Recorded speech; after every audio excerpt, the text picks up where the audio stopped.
মুফতি মাওলানা ফয়জুল্লাহ সাহেবের কাছে। উনি গুরুত্ব নিয়ে খুব সুন্দরভাবে কথা বলেছেন। আমি আপনার কাছে জানতে যাব লাইলাতুল কদর আসলে কবে, কোন দিন, সে সম্পর্কে যদি আপনি বলতেন।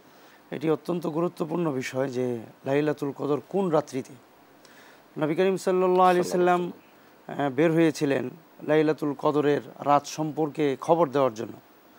তো নবী করিম সাল্লাল্লাহু আলাইহি সাল্লাম হাদিসে বলেছেন, ইন্নী উরিতুল লাইলা, যে রাতটা কোন রাত এটি আমাকে জানানো হয়েছিল। তারপর নবীজি বের হলেন, ফাতালাহা রাজুলান, পথিমধ্যে দুই ব্যক্তির মধ্যে ঝগড়া হলো।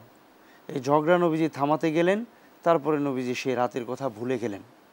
তারপর উম্মতকে তিনি নসিহা করলেন, ফালতামিসুহা ফিল ভিত্রিল আওয়াখির মিন রমাদান, যে তোমরা এই লাইলাতুল কদর আমি ভুলে গেছি তাতে অসুবিধা নেই, তোমরা বেজুর রাতসমূহে লাইলাতুল কদরকে অনুসন্ধান করো, তোমরা ইনশাল্লাহ পেয়ে যাবে।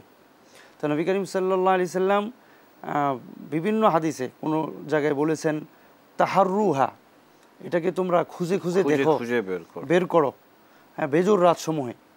আবার কোনো জায়গায় বলেছেন ইলতামিসুহা, তোমরা অনুসন্ধান করো বেজুর রাতসমূহে। তো নবী করিম সাল্লাল্লাহু আলাইহি সাল্লামের এই সমস্ত হাদিস থেকে এতটুকুন নিশ্চিত হওয়া যায় যে শেষ দশকে বেজুর রাতসমূহের কোনো এক রাতে আল্লাহ তাআলা লাইলাতুল কদর নির্ধারণ করেছেন। সুতরাং আমরা যদি শেষ দশকের বেজুর রাতসমূহে ইবাদত বন্দিগি করি, তাহলে নিঃসন্দেহে লাইলাতুল কদর আমাদের অর্জিত হয়ে যাবে। সাল্লাল্লাহু আলাইহি ওয়াসাল্লাম লাইলাতুল কদর পাওয়ার জন্য কিভাবে আমল করতেন? প্রথমত নবী করিম সাল্লাল্লাহু আলাইহি সাল্লাম শেষ দশকের লাইলাতুল কদরকে পাওয়ার জন্য যে কাজটি করতেন সেটি হলো ইতিকাফ করতেন। ওয়া কানা রাসূলুল্লাহ সাল্লাল্লাহু আলাইহি সাল্লাম ইয়াতাকিফু হাত্তা তাওয়াফাহুল্লাহ। নবীজি মদিনায় যাওয়ার পরে দ্বিতীয় হিজরিতে যখন সিয়াম রমাদান ফরজ হয়, তখন থেকে নিয়ে ইন্তেকালের বছর পর্যন্ত তিনি লাগাতার প্রতি বছরে ইতিকাফ করতেন। এবং তিনি ঘোষণা দিতেন, মান কানা ইয়াতাকিফু ফালইয়াতাকিফ মাই, তোমাদের কেউ যদি ইতিকাফ করতে চায় সেজন্য আমার সঙ্গে সে ইতিকাফ করে। ইতিকাফ যারা করবেন তারা তো মসজিদে থাকবেন, তারা নিঃসন্দেহে লাইলাতুল কদর পেয়ে যাবেন। তবে যারা ইতিকাফে বসার সুযোগ নেই কোনো কারণে, বা নারীরা যারা ঘরে আছেন, তারাও চাইলে ইতিকাফ করতে পারেন। সাল্লাল্লাহু আলাইহি ওয়াসাল্লাম তো নারীদেরকে জাগাইতেন, সে সম্পর্কে হাদিসের মধ্যে জি, আম্মা জান আয়েশা রাদিয়াল্লাহু আনহা থেকে হাদিস আছে, হাত্তা তাওয়াফাহুল্লাহু সুম্মা ইয়াতাকাফা আজওয়াজুহু বা'দাহু।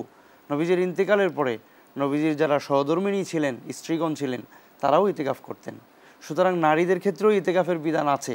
তারা তাদের ঘরে একটা নির্দিষ্ট জায়গা নির্ধারণ করে নেবে এবং সেখানেই তারা ইতিকাফ করবে, সেখানেই তারা নামাজ পড়বে এবং কোনো জরুরি প্রয়োজন ছাড়া ওই জায়গা তারা ত্যাগ করবে না। নারীদের জন্য ইতিকাফ আছে।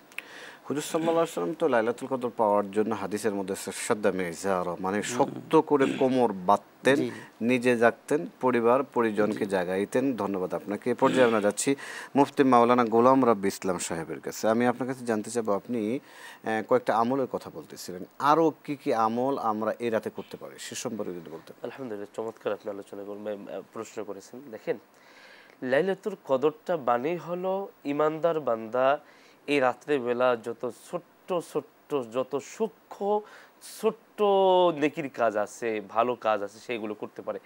এই রাত্রেবেলা অন্যতম ইবাদতের ভিতরে আমি একটা ইবাদত আমি বলতে পারি, সেটা হলো দেখেন, এই রাত্রেবেলা আপনি আপনার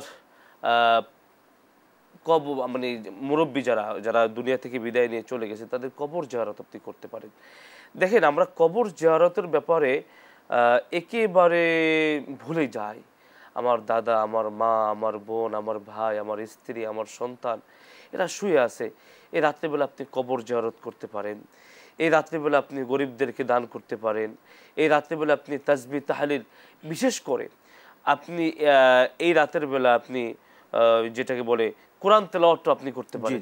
কোরআন তেলাওয়াতটা হলো যেমন ইন্না আনজালনাহু ফি লাইলাতুল কদর, যে কোরআন নাজিল হয়েছে কোরআনের রাতে, জি, তো কদরের রাতে। কোরআন নাজিল হওয়ার অন্যতম রাত, যে রাতে নাজিল হয় সেটা রাত ছিল কদরের রাত।